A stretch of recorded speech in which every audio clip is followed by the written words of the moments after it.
Alright, y'all, it is me, Envy Jumper. Welcome back to Rebels Canyon. Coming at you with another war recap video for our latest war. So let's go into the war log. 37 to 28. 90% to 74%. I had a failed attack, so my loot's not that great this time, but this was a pretty tough war. We were looking at the bases, and they had some pretty good defenses. Town Hall wise, as you can see, they had a bunch of Town Hall 10s. We were pretty well. Town Hall wise, we were overmatched. Luckily, they were not very good at attacking. So check the map again. This is actually the first time this base, I redesigned it about a month, maybe 2 months ago. First time since then that it's ever been 3-starred. And granted, it took a Town Hall 10 with some pretty high heroes to come down and do it. But it was pretty upsetting when I signed on and saw that I'd been 3-starred. First time since I changed the base. But just coming through the map, not a whole lot against us. A couple 3-stars down low, and then of course me. Stinking Town Hall 10 got me. Checking their base, a couple 1-stars up top, and then as per usual, our 3-stars down low. All right, let's check the stats. 3 lost attacks. They had some pretty decent defenses. We had a lot of scouting attacks too, just because of the Town Hall mismatch. We use a lot of our guys to kind of scout some attacks, and then that enables us to come back and do some cleanup afterwards. So very well total team effort on this one, and is able to get us the win. So checking the team. A really good war by Lieutenant Dan, getting the 1-star against the top guy. The top guy's really advanced. I think he's got like level 30 heroes, really high up. And not a very good war by me. I got the 1-star against the top guy, or against the number 2 guy, and then just absolutely butchered a GoWiWiPe attack on number 4. I completely forgot the second heal and just didn't even go well. Arv got a 6-star war. He apparently had a pretty rough night last night, so he didn't even attack until this morning, towards the end of the war. So that's why his attacks are on cleanup attacks. But still, 6 stars nonetheless. So, and 6 stars by Chad as well. 1 original attack and 1 cleanup attack. So really good attack by Chad. And Flo Flo, as usual, our cleaner up at the bottom, and 6 stars from her. So really good. Checking defenses. Looks like we got a Chrome gave him some problems. Had a defense by Jugs. Good defense by Flo. Carp wasn't even attacked for some reason. And their attacks. Their number 1 attacks very early and really set us back. We kind of got a little bit worried from the start with his attacks, but they didn't really do much other than that. A 3-star, but number 5 dropping all the way down to get that. Number 7 dropping to 13 to get that 3-star. So it took him a bit. 15 against 15, 3-star there. So good job with them on that one. But other than that, they're only 3-stars. Other than the top guy on me, it was them dropping way down. Let's check on the defenses. Again, number 4, my failed attack on that. Number 6 gave us a lot of problems. The first attack, I think, was a scouting attack. Second one, I'm really not sure. I don't remember that one. And then the third one, obviously, 3-star by Flo. Alright, so let's go back in, and as always, check the most heroic attack. Once again by Flo Flo. Flo Jr., as we call her. And this time she does elect to bring the 3 lightning spells. With the 2 weak air defenses and the 1 somewhat stronger. Decides to come in here and take out that stronger one. And then there's only 2 weak air defenses left, plus it's on the back side of the air sweeper. So pretty poor base design by Kixie, or however you pronounce that. Left everything pretty open. Balloons able to come right in here, and with the dragons tanking, I imagine these balloons are just going to come straight in and go straight to that air defense. And sure enough, they do. So now there's just 1 weak air defense. Is not going to be able to do enough against these dragons. Let's zoom in here a little bit.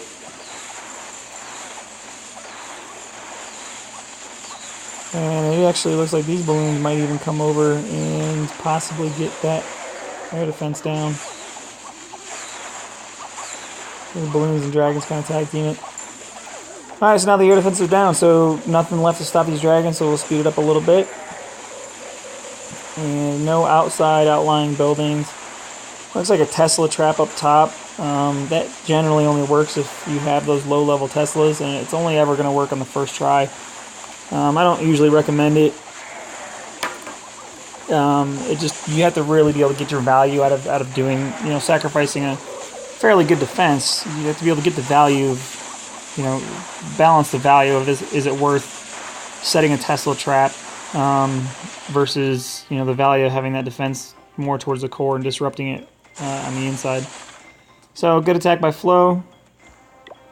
Next, we're going to come watch a 3-star by Flo Senior. It's our highest 3-star, so I chose it for that reason. Just a simple GoWiWiPe attack. Maybe a GoWiWiPe, or GoWiWiPe you could call it, because he does have the witches as well.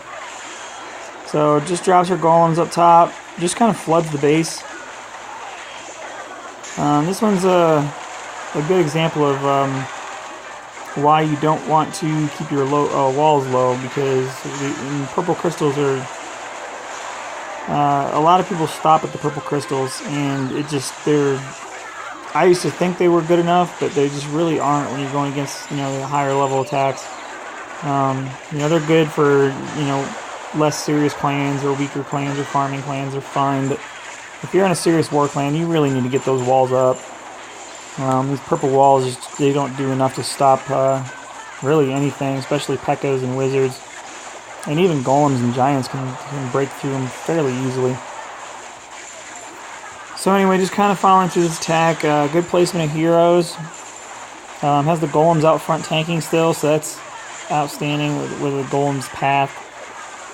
Just bringing everything and protecting everything from all these defenses. And so good getting the golems out front. And luckily they stayed out front. Plus enough P.E.K.K.A.s and the king, of course, to be able to tank for everything.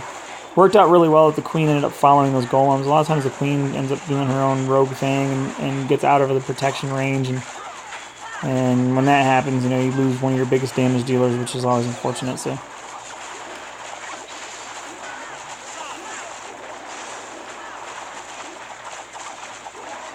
Alright, and a couple last little skeleton traps, but really nothing else left here. Golem finally breaks into the Golemites, uses the Queen's ability to take out that Expo quickly. And just a few defenses left. Tesla giving those wizards some problems. We won't switch over. Actually, it's targeting that P.E.K.K.A., so no issue for the wizards. And base goes down, so good job, Flo, good attack. Okay, next we are going to watch this attack by Drive. It's a cleanup attack, but it really shows the value and the necessity to, if you're going to clean up a base, to really watch the replays, and you'll see why. Right here at the beginning, you knew exactly where these giant bombs were, so it just brings in simple troops, an archer each, drops it down, sets off all 4 giant bombs. So now there's absolutely nothing left anywhere to threaten his hogs, except obviously the clan castle troops. But he does a perfect, fairly standard CC kill. Just lures them out easily with 1 troop, 1 archer to drag him over to the corner, drops his clan castle troops. Kind of our standard 2 witches, a wizard, and 2 barbs. So many skeletons out there that, the dragon is just distracted. Dragon and the balloon are so distracted. So very easy CC kill. Drops the rest of his troops and his king and queen to start getting his kill squad in there, and then sends a hog from the same side. A lot of people send it from the opposite side, just thinking that they'll meet in the middle, but it's really the CC kill squad. Just there's not enough power to it to really take on all the defenses. So we've kind of found that it's best to go from the same side and send your hogs in there, let them kill the defenses. When you have those hogs, especially when the giant bombs are gone, when you have those hogs under heal, there's nothing anything can do about it. So let the hogs do their work. And then it makes the cleanup process a whole lot smoother because you have all these, it keeps your CC kill squad alive, and it allows the cleanup to, by the time your hogs are halfway across the base, your kill squad is actually doing your cleanup job for you. And sometimes, you know, in a hog fail, if you have a few defenses left, sometimes that kill squad can actually get to the center and still get that town hall.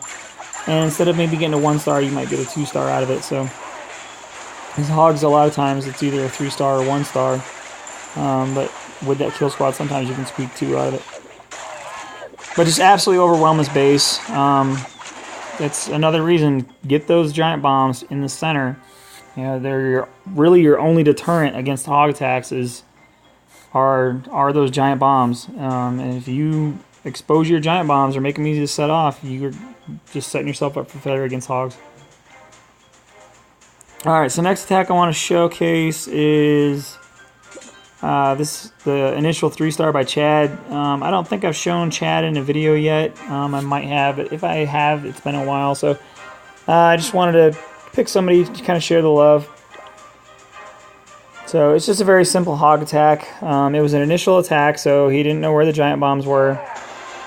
But very easy to draw out CC. Didn't even need 2 hogs. He could have done that with 1.